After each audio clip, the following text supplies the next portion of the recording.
So we're in chapter 21, and this is a discussion of how Medo-Persia conquered Babylon, which in the succession of world empires that the Lord Jesus referred to as the times of the Gentiles that controlled Jerusalem, this is the second nation. The Babylonians, the Medes and the Persians, the Greeks, and then the Romans all controlled Jerusalem. And the Romans, they implemented a policy, as I've mentioned before, called imperialism. And that imperialism continues today. But the focus of this message here is for Isaiah to get with certainty what's going to happen to the Babylonians when they get taken over by the Medes and the Persians. Now, he had the information from chapter 13 and 14 that God had given him about, quote, Babylon in general. And I brought in the 2 chapters in Genesis and 2 in Jeremiah and 2 in Revelation along with this to get the complete picture of what Babylon is, will be, and how it's ultimately going to be destroyed. But this is a more focused look at the city of Babylon, which was a city-state. That's how things ran back in the Middle East back then. Some were able to get a region, but at the time Babylon, Neo-Babylon that is, was in existence. It was a city-state. It was a big walled city that had the Euphrates River as a moat going around it and then through the middle of it underneath the wall. And it's important that we get that picture that this was an impregnable city with super, super high walls, very wide at the top. Herodotus said that there were 4-horse chariot races on the top of this wall around the city. It was huge. It was just the splendor of the Chaldeans in Neo-Babylon under Nabopolassar, Nebuchadnezzar, and a couple of his successors. But like all empires, it went down because of sin, turning away from God, even though Nebuchadnezzar knew who the real God was. They turned away from him. So let me read from Isaiah chapter 21, verses 1 to 10. The burden of the wilderness of the sea, as whirlwinds in the south sweep through, it cometh from the wilderness, from a terrible land. A grievous vision is declared unto me. The treacherous man dealeth treacherously, and the destroyer destroyeth. Go up, O Elam, besiege, O Media, all the sighing thereof have I made to cease. Therefore are my loins filled with anguish. Pain have taken hold upon me, as the pangs of a woman in travail. I am pained so that I cannot hear. I am dismayed so that I cannot see. My heart fluttereth. Horror hath affrighted me. Twilight that I desired hath been turned unto trembling unto me. They prepare a table. They set the watch. They eat. They drink. Rise up, ye princes. Anoint the shield. For thus hath the Lord said unto me, Go, set a watchman, let him declare what he seeth. And when he seeth a troop, horsemen in pairs, a troop of asses, troop of camels, he shall hearken diligently with much heed. And he cried as a lion, O Lord, I stand continually upon the watchtower in the daytime, and am set in my ward whole nights, and behold, here cometh a troop of men, horsemen in pairs. And he answered and said, Fallen, fallen is Babylon, and all the graven images of her gods are broken under the ground. O thou my threshing, and the grain of my floor, that which I have heard from Jehovah of hosts, the God of Israel, have I declared unto you. Now, this is an extensive prophecy of 10 verses with a number of different concepts here that we've got to look at in order to understand what this is, because this is just one aspect of Babylon. And it's the fall of the city of Babylon in 539 BC. Now let's get a timeline here. Isaiah is getting this prophecy approximately 710 or so BC. In 605 BC, about 105 years or so later, Nebuchadnezzar marches into Jerusalem. He takes the choicest of the young men, the most brilliant of the princes that were healthy and intelligent and relatively wealthy, and he takes them back to Babylon, and he's going to train them in the ways of the Chaldeans to become leaders in his government. He recognizes the brilliance of the Jews, and he wants to take some young men to train up. He goes back again in 597 because the Jews are rebellious against him and don't like the fact that he has conquered them. So this time, he takes Ezekiel and a whole host of other people and partially destroys the city. Then, in 586 BC, he comes back in. This time, Zedekiah is the king, and he is openly defying Nebuchadnezzar. Very foolish to do when you're not as strong as Nebuchadnezzar and his army. And he just kills 1 million people. He carts Zedekiah away in chains after he's killed his children in front of him. It's just an absolute mess, and he mostly destroys the temple. Not fully, but mostly. There's still remnants of it standing.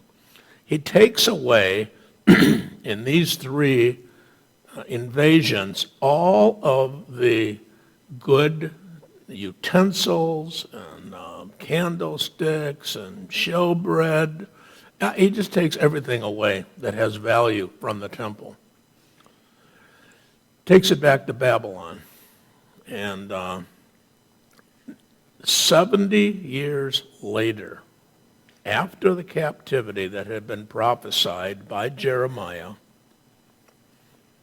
the Medes and the Persians conquer Babylon. It had been prophesied, and that's what we're looking at today. That 539 BC. So the first verse is the burden that comes in.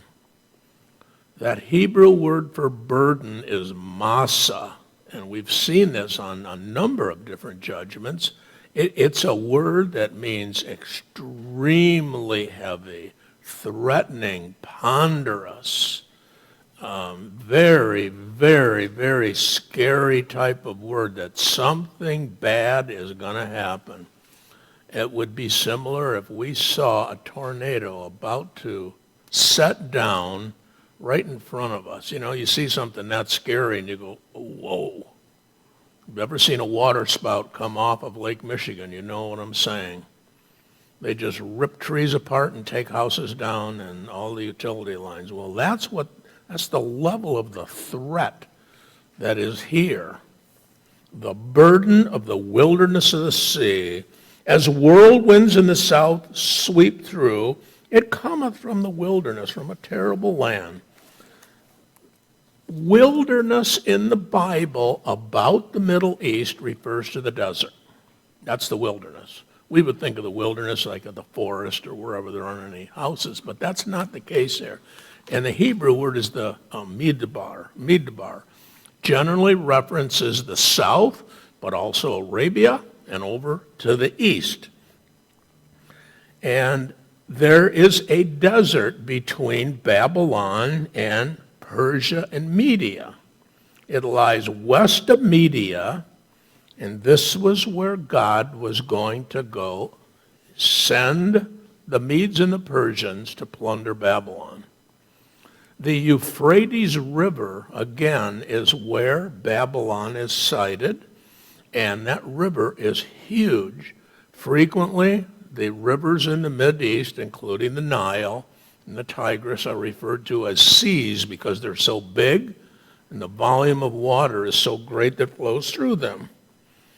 And we can see this in Herodotus and in a few other ancient texts referring to these rivers as seas. And just like windstorms, these invading armies are going to sweep through this desert. And they're going to come whirling through the desert. They're going to raise a bunch of dust with their camels and their horses and chariots and so on. And they come from the south. Whirlwinds, they're also called tempests, if you will, usually are representing as coming from the south. Zechariah 9:4, Job 37:9, and so on. The deserts of Arabia are located south of and slightly west of Babylon, and the south winds are also described as winds of the desert. So you got these winds, you got these armies coming through the desert near the sea, which is the Euphrates, and the wilderness equals the Midbar equals the desert. And those are common names in the Bible for the Middle East. The term "from a terrible land" means it's a land that they fear. Terrible is also awesome in the Bible, or majestically strong. The word terrible doesn't mean necessarily that it's just nasty or it's foul or something like we would translate it. No, it means it's awesome and it's fearful, powerful, and it's representing how dangerous the Medes and the Persians were to the Babylonians. The Babylonians lived quite a distance, and remember, it's a city-state, lived quite a distance from Medo-Persia, and since they didn't know the enemy very well, they feared them. A similar case would be the Romans and the Parthians feared each other. Parthia was an enormously big empire at the time of Herod and Jesus. And the boundaries of Parthia and Rome met in Syria, and they didn't cross either one. They both looked at each other as fearful opponents, and they never fought. It's interesting. I want to look at this map that I put into your notes here. It shows you not necessarily a snapshot of a point in time, but where these different empires existed over time. We look over near the Mediterranean Sea. On the eastern edge, we see Canaan. Next to that, we see Syria, and in general, Mesopotamia. The Arabian Desert is just south of that. You see Assyria, and south of Assyria is Chaldea, and Babylon is right next to Chaldea, just to the west of that name, on the Euphrates River. To the south and slightly east is the empire of Elam, and then south and east of that is Persia, and Media to the north and east of Elam. These were independent regions and mostly city-states, mostly. Turkey was called Asia Minor back then, and even in the first century it was called Asia Minor. And then there's Armenia, which in early Genesis is called the Togarmas. So I want you just to get this picture of where these regions were as we go through this, because it's interesting to see how they come together, how they fight each other, and so on, with the ultimate discussion in chapter 21 here of Isaiah, Babylon getting destroyed. Babylon getting destroyed. So the northern parts of Media and Persia, as you can see up on that map, they're mountainous, and they're pretty wasted. I don't know if you've seen any pictures that the news media bring back from the war in Afghanistan, and you can just see these places. It's one of the reasons why when I don't know how many years ago this was now, when the Russians attacked the Middle East there, they couldn't prevail because of the wilderness in these mountains. And those people have been living in these mountains for a long time, and it really hardens them. You know, if you train in places like that and you live there and you live off the land, you're much stronger than an enemy coming in that's soft and doesn't know that terrain and doesn't know how to navigate it. They beat the Russians back. They beat them all back. The Russians had superior armaments and so on. This is what this is saying here. This area produced formidable soldiers for the Medes and the Persians. Formidable soldiers. So let's look at the next couple of verses here at the vision that Isaiah is now getting. Isaiah 21, verses 2 to 3. A grievous vision is declared unto me.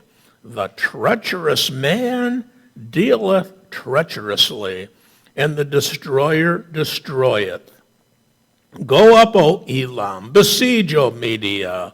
All the sighing thereof have I made to cease. Therefore are my loins filled with anguish. Pain have taken hold upon me, as the pangs of a woman in travail. I am pained so that I cannot hear. I am dismayed so that I cannot see. My heart fluttereth. Horror hath affrighted me. The twilight that I desired hath been turned into trembling upon me. Now, let's think through this for a minute in terms of timing. About 710 BC or so, he's getting this vision. The Babylonians were not much of an empire at that time where they were threatening anybody that they had to be concerned with. Okay, they were there and they were strong and had a big city and so on. And here's Isaiah seeing something hundreds of years later where they're getting destroyed. And he's just seeing this and he's, whoa, this is much bigger than I thought, you know. This is like something that I know who these countries are in general, and I can see what it is that's going to be happening. And he starts getting sick. He's so worried about this that he's getting such a clear vision that he's getting sick. And he's telling, this is written in the first person now. There are some of these verses that are obviously God's telling Isaiah for us, and others Isaiah saying, well, I'm getting really sick over what I'm seeing, what's going to happen here. Elam, the region that we saw in the map there, merged into Persia. It used to be part of Babylon, the Babylonian Empire. It was like a tributary, somebody that was attached to them economically. It wasn't part of Babylon, but they enjoyed their commerce and so on. And they joined Persia and merged into Persia. And they're summoned to go up against Babylon and combine with the forces of Media to besiege it. So you've got the Elamites, the Persians, and the Medes are coming together. I don't want to go into the history of those nations, how they all came together. But the fact is they did, and they all became the Medo-Persian Empire. And their individual characteristics kind of blended cosmopolitanly into one entity. And then Isaiah says, all the sighing thereof have I made to cease. And he's saying, he's so agonized that he's beside himself. He's beside himself. The forces come as whirlwinds from the south, and the treacherous dealers will deal treacherously. It's important to understand what he's saying here because he's talking about a historical fact of a couple of folks called Gadatas and Gobryas. They were traders of the king of Babylon. They went over to Cyrus the Persian, and they knew the city of Babylon really well. And as traders, one of them was actually a governor of the city, and they led the Persians into the city and told them exactly where the king was, Belshazzar, and how they could get him. And Gadatas, the trader, according to Xenophon, the Cyropedia, the Greek historian, he really was angry with the king, Belshazzar, because what had happened was he had gotten, I guess he was a very handsome man,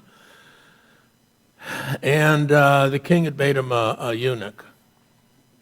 And he did that because in violation of harem protocol, one of the women in the harem, and this is the king's harem now, nobody else gets access to all these women in that harem, the concubines.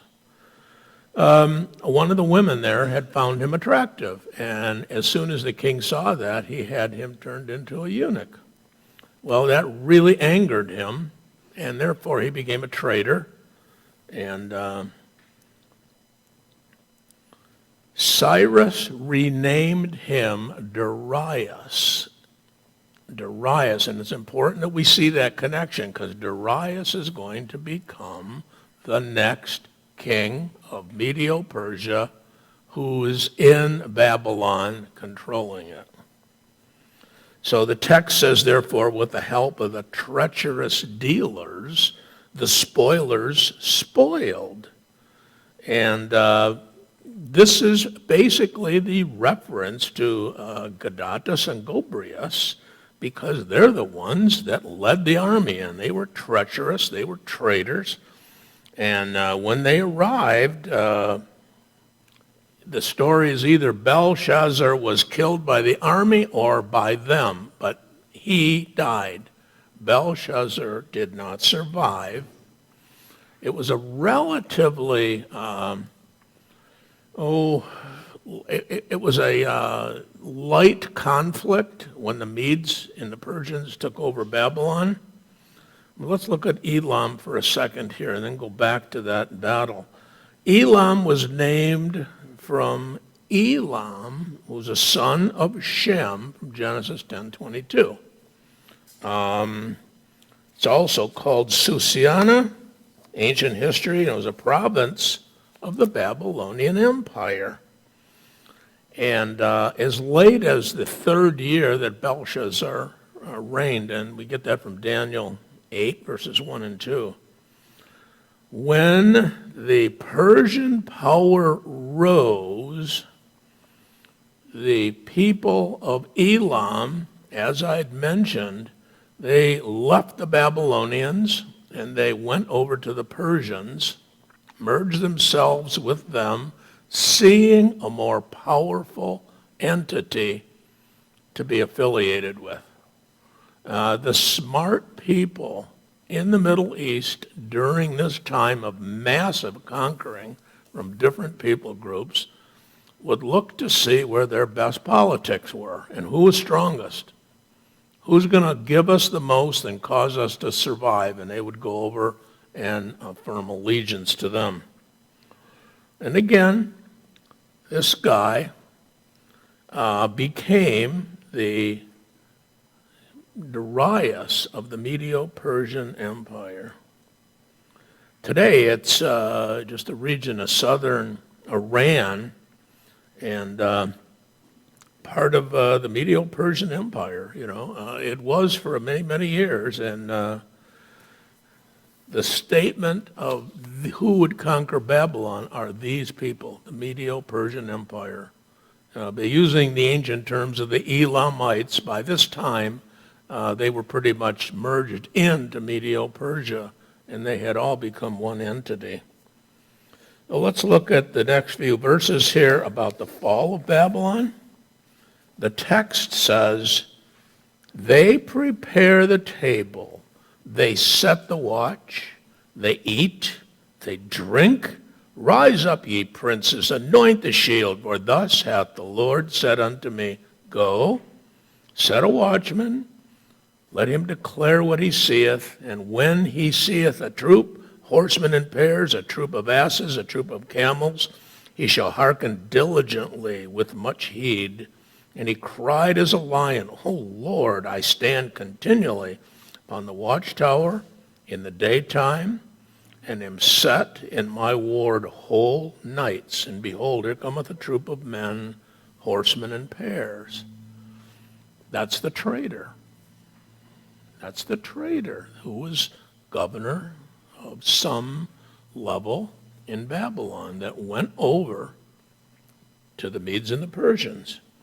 These events are recorded in the book of Daniel, the entire 5th chapter that I'm going to read for you, because it's important to see when Scripture gives this much information about something, it's important to pay attention to it.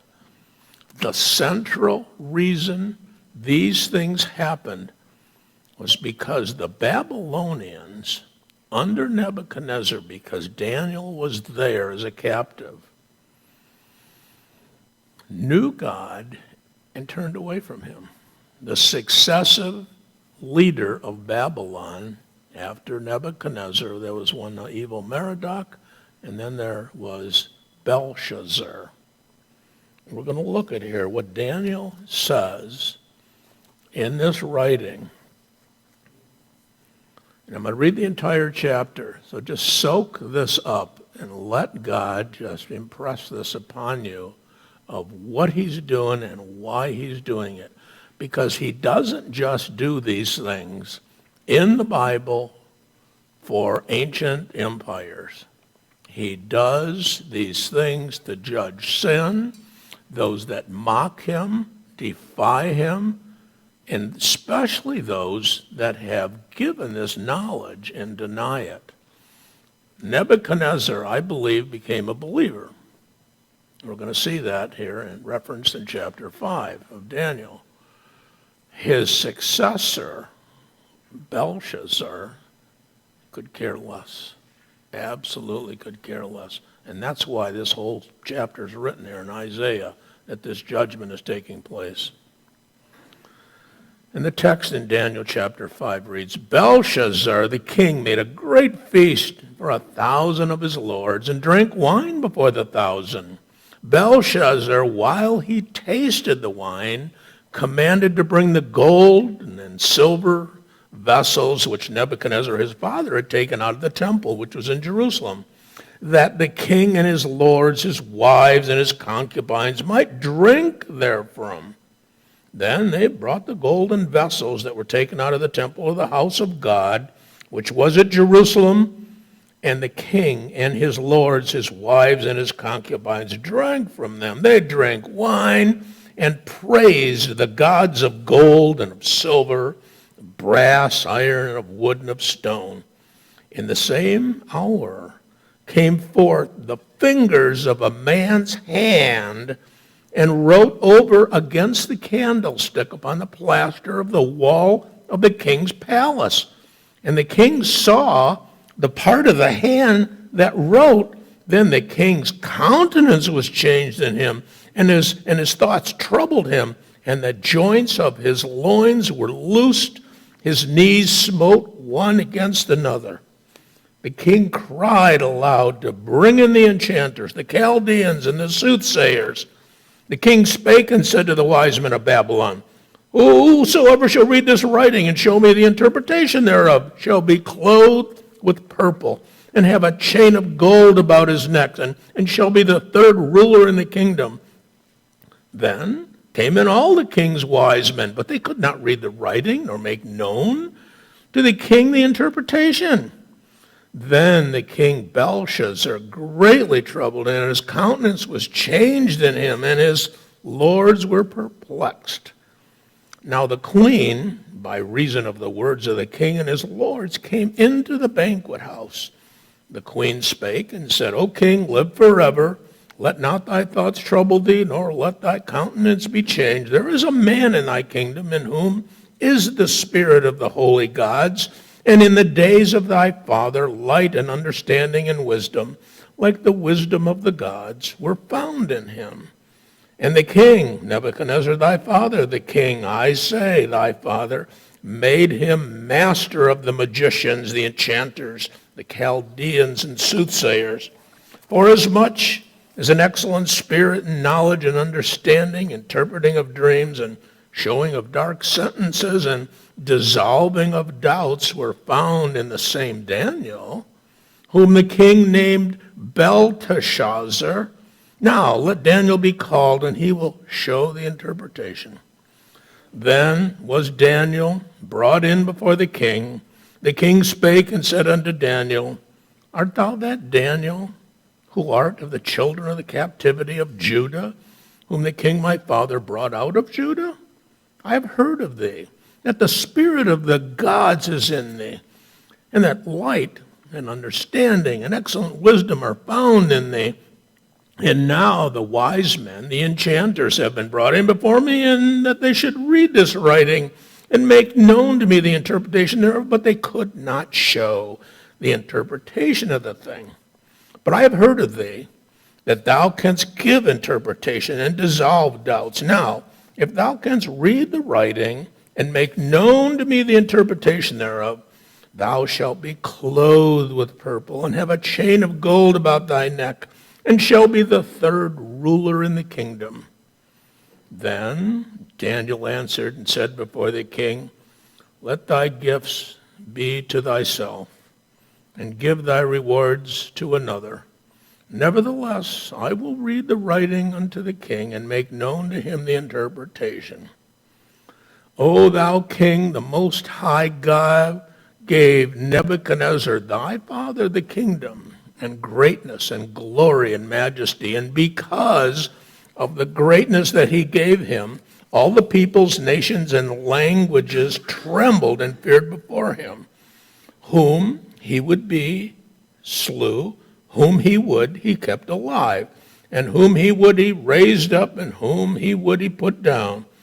But when his heart was lifted up, and his spirit was hardened, so that he dealt proudly, he was deposed from his kingly throne, and they took his glory from him. And he was driven from the sons of men, and his heart was made like the beasts, and his dwelling was with the wild asses. He was fed with grass like oxen. His body was wet with the dew of heaven until he knew that the Most High God ruleth in the kingdom of men, and that he setteth up over it whomsoever he will.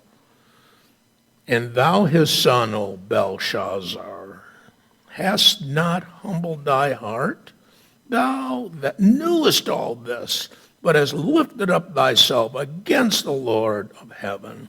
And they have brought the vessels of his house before thee, and thou and thy lords and wives and concubines have drunk wine from them, and thou hast praised the gods of silver and gold, of brass, wood, iron, stone, which see not, nor hear, nor know, and the God in whose hand thy breath is, and whose are all thy ways, hast thou not glorified.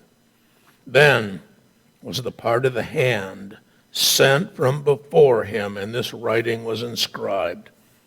And this is the writing that was inscribed. Mene, mene, tekel, upharsin. This is the interpretation of the thing. Mene, God hath numbered thy kingdom and brought it to an end. Tekel, thou art weighed in the balances and art found wanting. Perez, thy kingdom is divided and giving to the Medes and the Persians.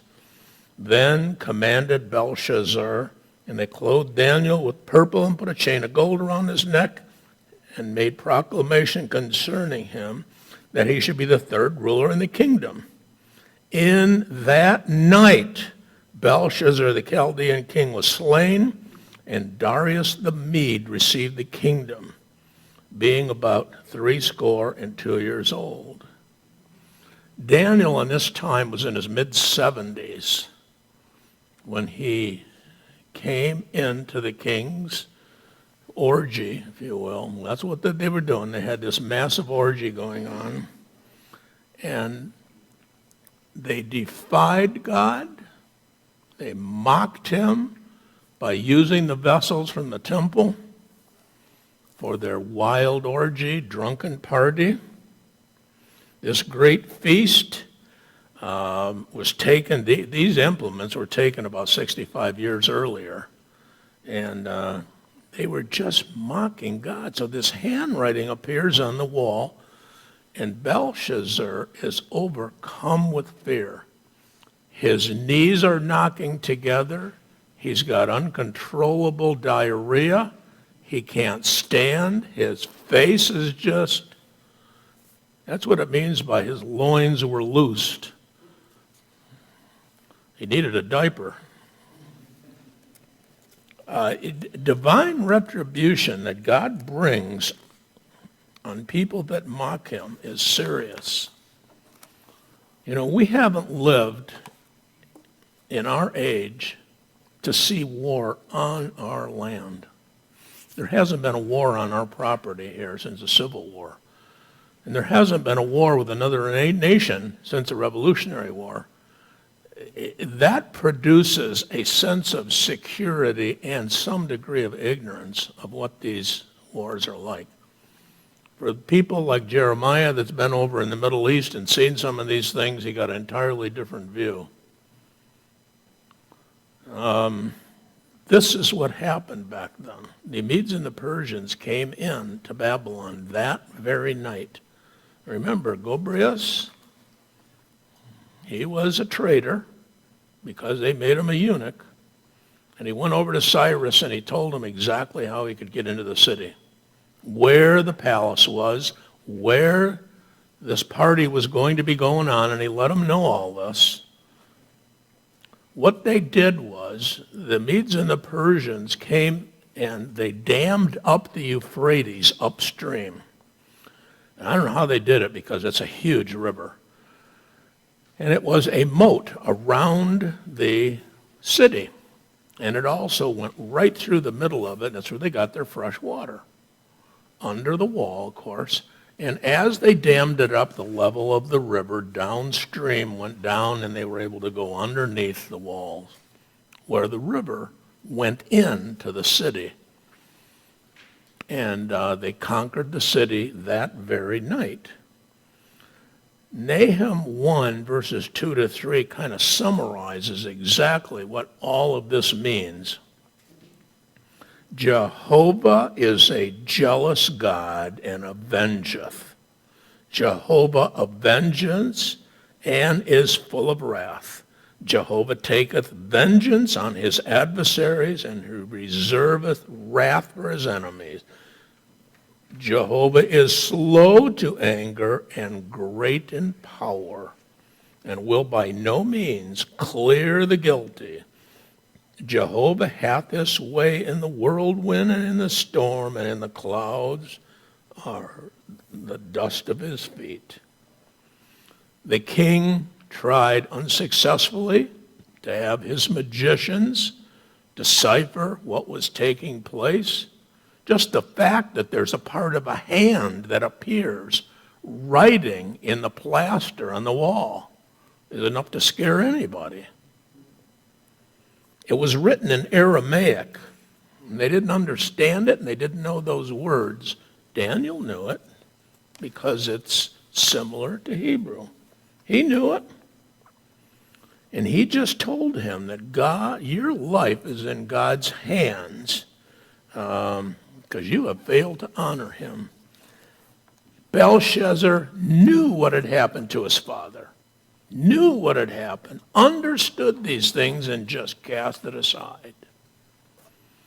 You know, it is very, very sad when you have a family member, and I think we all do somewhere, that reject God, reject the truth.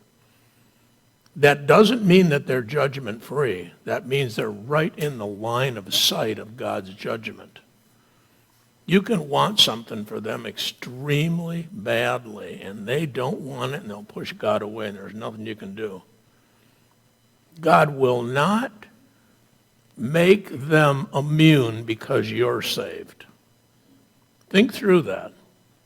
I know there's plenty of people that think, well, my God, my dad was saved, so I guess I'm in. No. And there's denominations that teach that. Reformed folks do this. That's how we call them the frozen chosen. They really think that, well, we're family, so everybody's saved. It's automatic. The Jews, the Orthodox Jews, think the same thing. Nothing could be further from the truth. Everybody has an individual responsibility to God. It's interesting to look at that prophecy in Daniel and describe what happened and see the contemporary relevance. I mean, I'm not seeing a handwriting on the wall, so to speak, but that's a commonly used statement about something that's obvious. Well, handwriting's on the wall, you ought to know that, And this is where it comes from, the 5th chapter of Daniel. The Medes and the Persians conquered Babylon. Last couple of verses there say, and behold, here cometh a troop of men, horsemen in pairs. And he answered and said, fallen, fallen is Babylon, and all the graven images of her gods are broken into the ground. O thou my threshing and the grain of my floor, that which I have heard from Jehovah of hosts, the God of Israel, I have declared unto you. Towards the end of Nebuchadnezzar's reign, the Persians got pretty powerful under a guy named Cyrus II, and Media was brought in and conquered essentially about 549 BC, and they combined to form this Medo-Persian Empire, bringing the Elamites in. Darius the Mede is identified as this Gobryas or Gubaru, who was the governor of Babylon, and he was appointed by Cyrus as the supreme monarch of the empire of the Medes and the Persians, and he's written up in the Bible, Darius the Mede, when he was actually the governor back in Babylon under the Babylonians. But because they had made him a eunuch, he became a traitor, and he brought in the Babylonians and showed him, he brought in the Medes and the Persians and showed them exactly how they can get in. Herodotus and Xenophon, in his Cyclopedia, both describe the decadent orgy that was going on. This is just not in the book of Daniel. It's in these other ancient documents too. The security of the city was lax. Belshazzar was having this great party. The sentries weren't where they should be. They were all partying with him.